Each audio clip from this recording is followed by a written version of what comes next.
아니 아직도 우크라이나 전쟁이 진행 중이라고?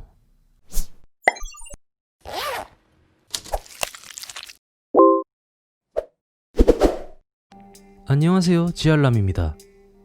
오늘은 에피소드 2 우크라이나 돈바스 전쟁입니다. 에피소드 1을 보신 분들은 돈바스의 위치를 아시겠지만 에피소드 2를 먼저 보시는 분들도 있을 겁니다. 돈바스가 어디냐? 바로 여기입니다. 도네츠크주와 루안스크주를 합친 지역입니다. 현재 여기는 반군이 장악하였고 노보로시아 연방국이라는 나라를 세우고 독립을 선포했습니다. 노보로시아의 뜻은 새로운 러시아라는 뜻입니다.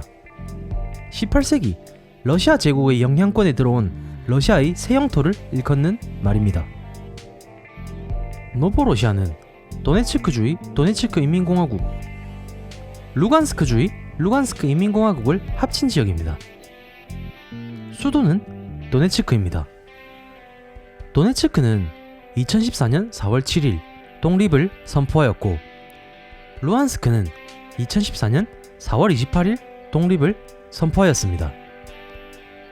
그 후 노보로시아 연방공화국으로 2014년 5월 24일 독립을 선포했습니다.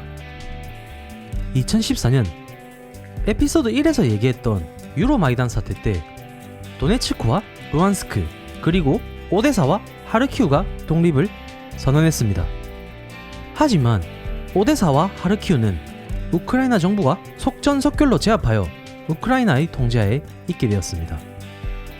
하지만 이것을 우크라이나가 인정을 하냐? 절대 안 합니다. 반군이 장악한 지역이지만 우크라이나 정부군과 2014년 이후 아직도 전쟁 중입니다. 2014년 이후 반군과 정부군이 항상 교전을 하고 있던 것은 맞으나 반군이 2014년 병크를 터뜨리게 됩니다. 2014년 말레이시아 항공기 2편이 추락하였던 얘기를 얼핏 들어는 보셨을 겁니다. 하나는 MH17편 2014년 3월 8일 쿠알라룸푸르에서 베이징행 노선입니다. 이 비행기는 기장의 자살 비행으로 추정되어 비행기가 실종된 사건입니다. 다른 하나는 MH17편으로 네덜란드 암스테르담에서 말레이시아 쿠알라룸푸르 공항으로 가는 노선이었습니다. MH17편은 우크라이나 드니프로 관제소에서 정란운이 있어 왼쪽으로 항로를 변경해달라는 요청을 받고 왼편으로 틀었습니다. 5분 뒤 반군이 장악한 돈바스 항공으로 진입하였고 격추당했습니다. 반군이 지대공 미사일로 격추시켜버려 비행기가 추락하였고 298명이 사망하게 됩니다. 처음엔 반군이 자기들이 한 짓이 아니다 라고 엄플을 했습니다. 러시아도 반군이 한 일이 아니다라고 도와줬고요. 하지만 여기서 아까 말했던 반군의 병크가 터져버립니다. 추락한 민항기와 인증샷을 찍어버린 것이었습니다. 이 사건으로 돈바스 전쟁이 크게 알려지는 계기가 됩니다. 서방 세계는 러시아에 압박을 하게 되고 러시아는 고립이 되게 됩니다. 이 동영상은 2014년 8월 러시아군에 포위당한 우크라이나 일로바이스크에서 촬영된 영상입니다.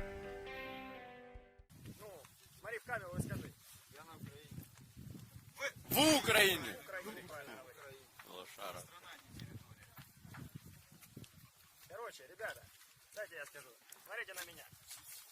Мамы, папы, смотрите, ваши дети здесь. Они живы, они здоровы. Если у нас получится, мы выведем их отсюда живыми и здоровыми.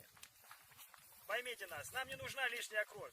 포위당한 우크라이나군은 탈출 목적으로 교전 끝에 러시아 병사무리 3명을 생포하게 됩니다. 블라디미르 푸틴 러시아 대통령은 2014년 8월 29일 우크라이나군의 병사 3명을 인도적인 탈출로 제공과 바꿔야 한다 했으며 우크라이나 병사들이 포위당한 일로바이스크를 떠나는 길을 마련해 준다고 했습니다. 우크라이나군은 9월 1일 탈출로를 10km 정도를 이동 중이었을 때 러시아군과 친러시아 반군에게 둘러싸였고 박격포와 중화기로 폭격을 당하게 됩니다. 차량들은 전부 폭발했고 모든 철수행렬은 흔적도 없이 사라지게 됩니다. 단 2명이 살아남아서 돌아갔다고 전해집니다. 이런 말도 안 되는 배신이 일어난 후 2014년 9월 우크라이나 정부와 반군 사이 휴전 협정이 체결되게 됩니다. 휴전 협정에도 불구하고 계속적인 교전이 계속되어 말만 휴전이 되어버립니다. 그리고 한 번씩은 보셨을 법한 Згинуть наші вороженьки, як роса на сонці. 2015년 1월 중순 도네츠크 공항 교전이 일어나게 됩니다. 도네츠크 공항을 정부군이 장악하고 있었지만 도네츠크 공항을 반군 세력이 반격을 시작하게 됩니다. 이때 3달간 이어오던 전투로 도네츠크 공항은 더 이상의 공항이 아니게 됩니다.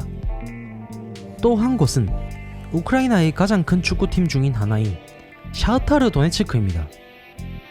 현재 디나모 키예프와 쌍벽을 이루는 구단입니다. 2009년에 개장한 돈바스 아레나는 돈바스 전쟁으로 경기장마저 폭격을 당하게 되고 버려지게 됩니다. 현재 샤흐타르 도네츠크는 여러 도시들을 이동하다 올해 키예프에 정착을 했습니다. 현재는 도네츠크 인민공화국에서 지붕과 잔디를 새로 수리했다고 합니다. 이후 우크라이나가 2015년 징병제를 다시 실시하게 됩니다. 하지만 징집 대상의 청년들이 징병을 피해 러시아로 도피하는 사태가 벌어지게 됩니다. 러시아 측 발표로는 우크라이나 징집 대상 119만 3천 명이 러시아에 체류 중이라고 했습니다. 징병 회피자들은 정부군도 반군도 싫다는 의견인데 우크라이나 대통령 측근들은 비겁한 행위라고 비난했습니다. 우리나라처럼 징병 대상자의 출국을 제한을 하고 있지만 국경수비대원에게 뇌물을 주고 탈출한다고 전해졌습니다. 그리고 2017년 2월 20일 우크라이나 외무부는 우크라이나 전쟁 3년 동안 희생자가 10,000명에 달한다고 밝혔습니다. 전쟁이 지속되자 서방 세계 국가들은 내전 해결을 위한 중재 마련에 들어갔습니다. 그 후 작은 교전만 일어났다고 전해지고 있습니다.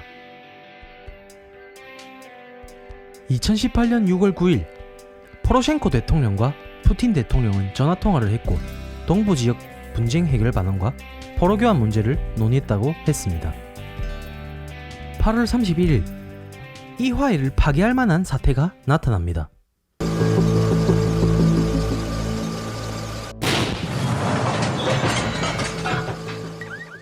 바로 도네츠크 인민공화국 대통령 알렉산드로 자르첸코가 도네츠크시의 한 카페에서 신원 미상의 폭탄 테러로 사망하게 됩니다. 반군 측은 우크라이나 소행이라 주장했고 우크라이나는 전면 부인하며 러시아의 소행이라고 주장했습니다. 외신에 따르면 자르첸코는 러시아의 눈밖에 난 상황이라고 했습니다. 그 후 9월 17일 우크라이나 포로셴코 대통령은 우호 조약을 파기하게 됩니다. 정말 웃긴 얘기는 여기 나오는데 2018년 11월 30일 우크라이나는 러시아 성인 남성의 우크라이나 입국을 금지했습니다. 전쟁은 2014년에 터졌지만 4년간 러시아 남성을 우크라이나에 계속 입국시켰다는 이야기입니다. 러시아는 그동안 얼마나 많은 뿌락지들을 우크라이나 내부에 보냈을지 상상이 안 갑니다. 2019년 3월 8일 휴전이 발표되어 전투가 현저히 줄어들었다고 합니다. 그리고 7월 21일부터 모든 전투를 중지하기로 합의했고 서로 포로를 교환하기로 했다고 합니다. 그 후 12월 29일 포로 교환을 했다고 합니다.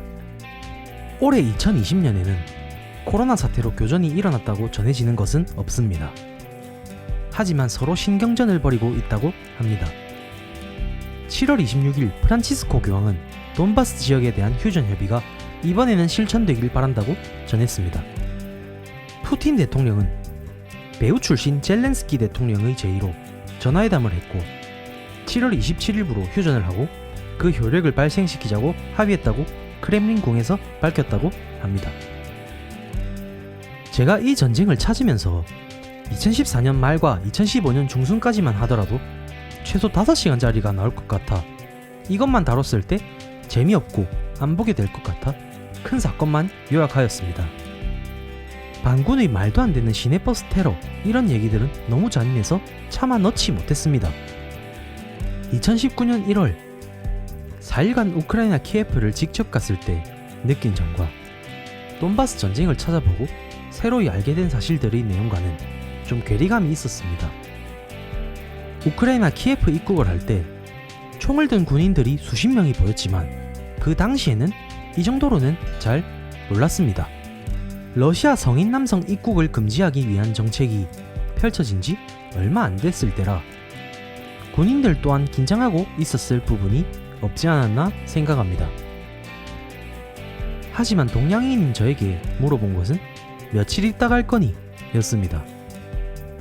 유로마이단 사태와 크림반도 사건이 친러 성향의 우크라이나 주민들이 들고 일어나게 되었고 현재까지도 이어지고 있는 우크라이나 분쟁입니다.